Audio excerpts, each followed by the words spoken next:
करो महारानी, शत्रु नाश करो महारानी, हे जगदम्बे भवानी माँ। जग जाहिर है कीर्ति तेरी, जग जाहिर है कीर्ति तेरी, अमर तेरी है कहानी माँ। पांच भगत तेरा आल्हा गाए, पांच भगत तेरा आल्हा गाए, मधुर भजन सुनाए माँ। पान सुपारी ध्वजा नारियल, पान सुपारी ध्वजा नारियल, चोला लाल चढ़ाए माँ।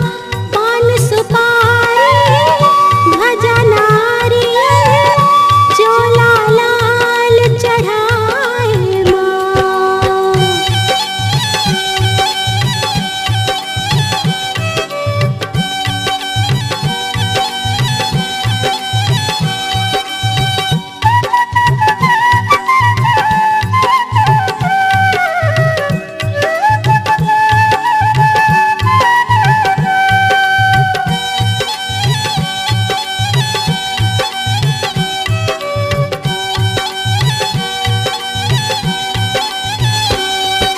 विंध्याचल की विंध्यवासिनी, कलकत्ते की काली माँ। डोंगरगढ़ में विमले भवानी, डोंगरगढ़ में विमले भवानी, सुंदर भवन बनाया माँ। बड़े दूर माँ जाकर तुमने, बड़े दूर माँ जाकर तुमने, अपना धाम बसाया माँ। सिंह रूप धारण कर तुमने, सिंह रूप धारण कर तुमने, सुंदर रूप सजाया माँ।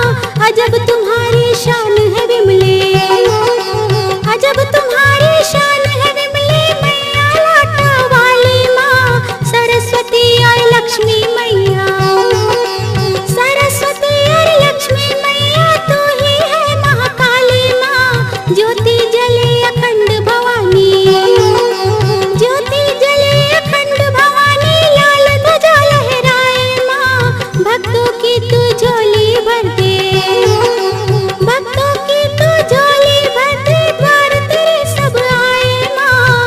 भक्तों की तू झोली भर दे, द्वार तेरे सब आए माँ।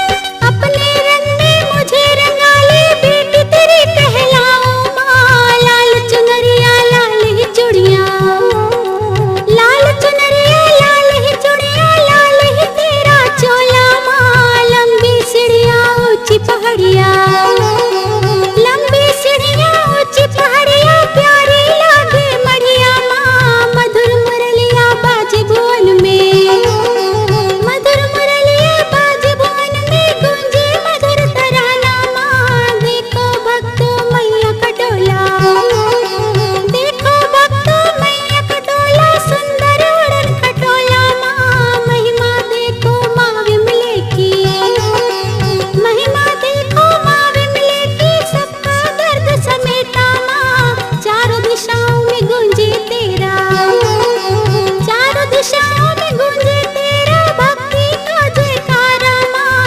मधुर करे जगदानी भवानी, मधुर करे जगदानी भवानी, सारी उम्र विमले माँ। मधुर करे जगदानी भवानी, सारी उमरिया विमले माँ। जय बमलेश्वरी जय हो तेरी, जय बमलेश्वरी जय हो माँ। जय बमलेश्वरी जय हो तेरी, जय